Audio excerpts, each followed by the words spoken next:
में जो एक चीज हमें सबसे ज्यादा परेशान करती है वो है गुस्सा, जो किसी भी बात पर आ जाता है। गुस्सा हमारे शरीर और मन को कितना नुकसान पहुंचाता है, ये सब हम बचपन से सुनते आए हैं। ऐसे ही कृष्ण से एक दिन भीम ने अपने गुस्से को लेकर सवाल किया, क्योंकि भीम को काफी ज्यादा गुस्सा आता था। भीम ने गंभीर होकर कृष्ण से सवाल किया, कान्हा, आप तो जानते ही हैं मुझे अक्सर गुस्सा आ जाता है और कई बार तो मेरे बस से बाहर होता है। मैं चाह कर भी खुद को काबू में नहीं रख पाता हूं। आप तो जानते ही हैं कि गुस्से में मैंने कई बार कितने गलत कदम उठाए हैं। कृपा करके इसके लिए कुछ रास्ता दिखाइए। कान्हा भीम को जानते थे और उसके गुस्से को भी। वो अच्छे से जानते थे कि न सिर्फ इस समय बल्कि आने वाले कई युगों तक गुस्सा या क्रोध मनुष्य का सबसे बड़ा दुश्मन होगा। इसलिए इस बारे में जानकारी देना जरूरी था। कृष्ण ने इतना सब सोचते हुए भीम को बताया, भीम, इंसान को लगता है कि उसका दुश्मन बाहर कहीं है, पर सच ये है कि उसका दुश्मन बाहर से पहले उसके खुद के भीतर ही होता है। इंसान को बाहर के दुश्मनों से लड़ने से पहले अपने भीतर के दुश्मनों से लड़ना चाहिए। उन भीतर के दुश्मनों में सबसे बड़ा दुश्मन हमारा गुस्सा ही है। भीम कृष्ण को देखकर समझने की कोशिश कर रहा था, पर उसे समझ आकर भी कुछ समझ नहीं आ रहा था। कान्हा, गुस्सा भी तो मन का ही एक भाव है। अगर प्रेम इंसान का भाव है तो गुस्सा भी तो है। फिर उससे कुछ अच्छा क्यों नहीं होता? और प्रेम से सब अच्छा ही क्यों होता है? ये बहुत अच्छा सवाल है भीम। लोगों को लगता है कि प्रेम, दया, करुणा ये सब भाव अच्छे हैं तो इनका जितना चाहे उतना इस्तेमाल कर सकते हैं, पर ऐसा नहीं है। किसी भी भाव के ज्यादा होने से आदमी अपना नुकसान ही करता है, चाहे वो प्रेम हो या गुस्सा। भीम अपने दिमाग को दौड़ाने की कोशिश कर रहा था, पर प्रेम के बारे में कान्हा की बात उसे अजीब ही लग रही थी, क्योंकि खुद कान्हा बहुत बड़े प्रेमी के रूप में जाने जाते थे। कान्हा, प्रेम भला कैसे किसी का नुकसान कर सकता है? प्रेम तो इस दुनिया का सबसे अच्छा भाव है, ये तो आप ही कहते हैं ना।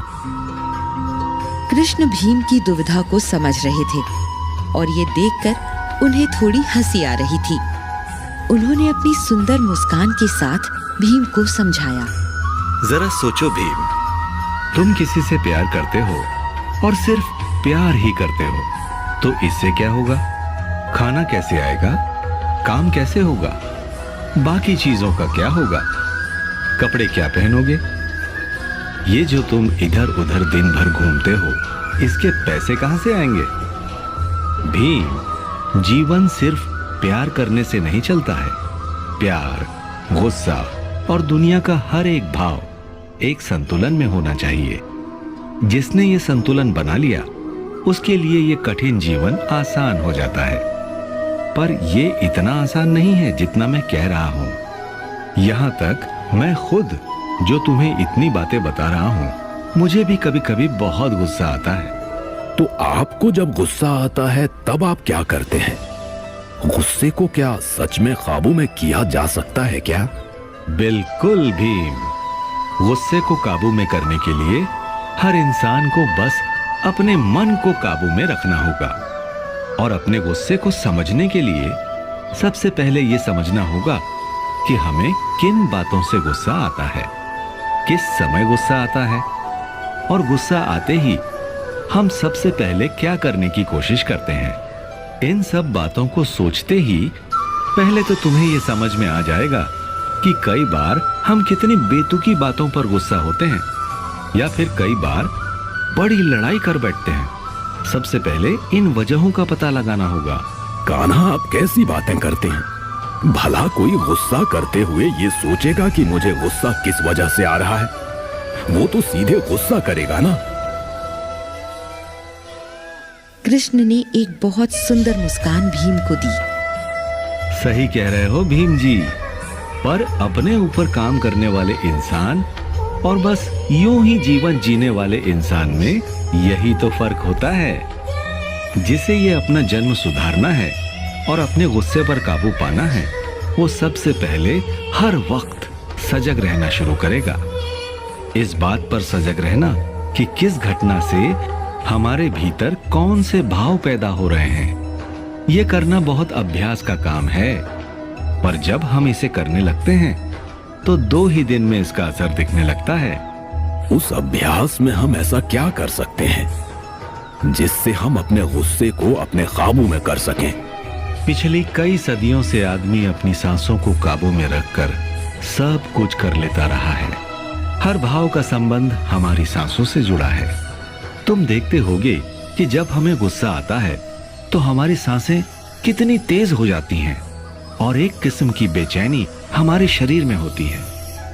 इसलिए जरूरी यही है कि हम रोज कुछ समय अपनी सांसों को काबू में करने का अभ्यास करें।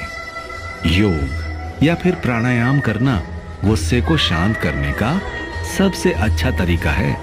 तुम देखोगे कि जितने भी साधु हैं जो हमेशा ध्यान करते हैं, या फिर वो सभी लोग जो दिन के कुछ घंटे ध्यान लगाते हैं, उन्हें बाकी लोगों की तुलना में कम गुस्सा आता है। उन लोगों का असल में अपनी सांसों पर काबू है। जिसका सांसों पर काबू हो गया, उसका बाकी सब पर भी काबू हो जाता है। कृष्ण ने लगभग सब कुछ जैसे भीम को समझा दिया था, पर भीम को अभी भी बहुत कुछ जानना था। वो अपनी सोच विचार से एक पल में बाहर आया और सवाल किया। ये सब तो ठीक है कान्हा, पर अगर किसी ने हमारी इच्छा के हिसाब से काम न किया हो और उससे हमें गुस्सा आए, तब क्या करें? कई बार लोग ऐसी गलतियां कर देते हैं कि दिमाग खराब हो जाता है और गुस्सा आना लाजमी हो जाता है। इसके लिए क्या तरीका है कान्हा? किसी भी गलती के लिए उस पर चिल्लाना या गुस्सा करना सबसे आसान है, बल्कि उसे माफ करना या फिर उसे समझाना बहुत मुश्किल। हर आदमी गलती पर सिर्फ डांटता है, समझाता कोई नहीं। जो गुरु अपने शिष्य को उसकी गलती पर डांटता नहीं बल्कि समझाता है, वो शिष्य बहुत समझदार होता है। जबकि डांटने वाले गुरुओं के बच्चों का आत्मविश्वास कम हो जाता है और वो कुछ नहीं कर पाते। इसलिए लोगों को माफ करना सीखना चाहिए। पति, पत्नी, बच्चे या फिर किसी भी रिश्ते में गुस्सा कभी रिश्ते बनाता नहीं है, बस तोड़ता है। जो माँ बाप हमेशा बच्चों पर गुस्सा करते हैं, वो बच्चे अपने माँ बाप से सच बोलना बंद कर देते हैं। अगर शांति से, समझदारी से बात की जाए तो हर बात आसान है। जो इंसान शांत स्वभाव में रहता है, वो ज्यादा सुखी भी होता है और अपने काम को अच्छे से कर पाता है। इसीलिए मैं चाहूंगा कि तुम भी बेवजह गुस्सा करना छोड़ दो। कान्हा, ये बात इतनी आसानी से कोई पहले समझा देता तो मैं अपनी इतनी शक्ति गुस्से पर कभी बर्बाद नहीं करता। बस कान्हा, एक आखिरी बात, एकदम से आए गुस्से को कैसे रोकें? जैसे ही गुस्सा आए, तुरंत अपनी सांसों पर ध्यान दो। सांसें तेज चल रही हो तो उन्हें सामान्य करो और फिर समस्या के बारे में सोचो जिसके लिए तुम्हें गुस्सा आ रहा था। कई बार बस चुपचाप बैठे बैठे खीज भी होती है, तो उस खीज की जड़ तक पहुंचो। कई बार गुस्सा हमें खुद पर आ जाता है और उसे हम दूसरों पर उतारते हैं। दूसरों पर गुस्सा उतारने वालों को ही सबसे ज्यादा योग और प्राणायाम की जरूरत होती है। अगर ऐसे लोग दिन के कुछ पल भी अपनी सांसों को देंगे तो उन्हें बहुत फायदा होगा। सही कह रहे हैं आप कान्हा, अब मैं ऐसा ही किया करूंगा। कृष्ण ने अपने मन को काबू में रखने के लिए ठीक ही कहा था। गुस्सा सबसे आसानी से आ जाता है और लोग गुस्से में न जाने कितने गलत कदम उठा लेते हैं। जब भी आपको गुस्सा आए, एक लंबी सांस लीजिए और उस बात और उस गंभीरता के बारे में सोचिए। आप देखेंगे कि आपका गुस्सा काफी हद तक कम हो गया है।